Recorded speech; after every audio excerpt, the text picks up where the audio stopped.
वरिष्ठ है, वशिष्ठ है, विकास पुंज निष्ठ है, समग्र सृष्टि दृष्टि के जगत गुरु वशिष्ठ हैं। विचारों की गहराई में उतरकर सत्य का अन्वेषण करने वाला आदरणीय निर्णायक मंडल, यहाँ पर उपस्थित समस्त अध्यापकगण एवं मेरे बहादुर साथियों, आप सबको मेरा नमस्कार। आज मैं मानव लैंगिक समानता के पक्ष में अपने विचारों का संप्रेषण करने हेतु उपस्थित हुई हूँ। तो मेरा पहला तरफ मेरे विपक्षी साथी के लिए, इस विधान की अदालत में अनुच्छेद 14 और 15 में साफ लिखा है कि कानून की नजरों में सब समान है। तो अगर पुरुषों को शिक्षा, नौकरी और समता पाने का अधिकार है, तो महिलाओं को क्यों नहीं? क्या यह न्याय है कि एक ही घर में भाई तो आसमान छू रहा है और बहन की उड़ान छीनी जा रही है? महोदया, मैं अपने साथी के आज विपक्ष में आत्म निवेदन हेतु उपस्थित हुई हूँ। मेरे साथी ने संविधान की धारा 14 और 15 का जिक्र किया, पर मैं कहती हूँ कानून बराबरी दे सकता है, मगर प्रकृति बराबरी नहीं दे सकती। वो क्या कागज पर लिख देने से वास्तविकता बदल जाती है? कानून की कलम से लिखा गया जो सपना था, हकीकत में वो जमीन पर पूरा न हो सका। बराबरी का नारा तो अच्छा है साहब, मगर सुनने में सच तो ये है वह संभव नहीं है जीवन में। अपने सहेगी जंजीरें, न होगा अत्याचार, अब नारी को भी है सपने देखने का अधिकार। महोदया, मैं अपने तर्कों की तलवार से अपने विपक्षी साथी को बताना चाहूंगी कि इतिहास की गवाही उठा लीजिए। रानी लक्ष्मीबाई ने अंग्रेजों के खिलाफ तलवार उठाई, मैरी कॉम ने रिंग में मुक्के बरसाई। ये सबूत है कि अगर नारियों को अवसर मिले तो नारी किसी अदालत में हारी हुई पक्ष नहीं बल्कि विजेता साबित होगी। महोदया, मैं अपने साथी का विरोधाभास करते हुए कहना चाहूंगी कि मेरे साथी ने मैरी कॉम और झांसी की रानी का नाम लिया। मैं कहती हूँ वो अपवाद भी नियम नहीं।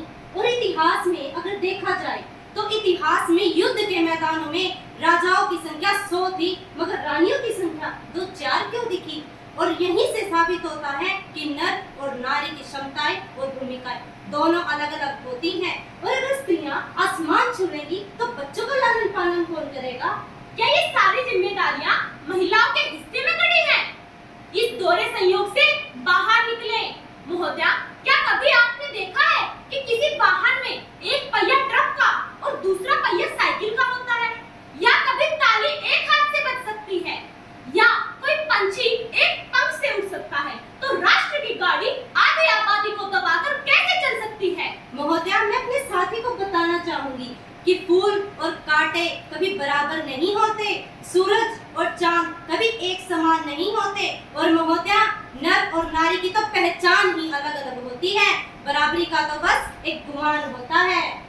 पूर्ण राज्य कल का भले हो स्वप्न, किंतु आप दाव पर लगा सभी को।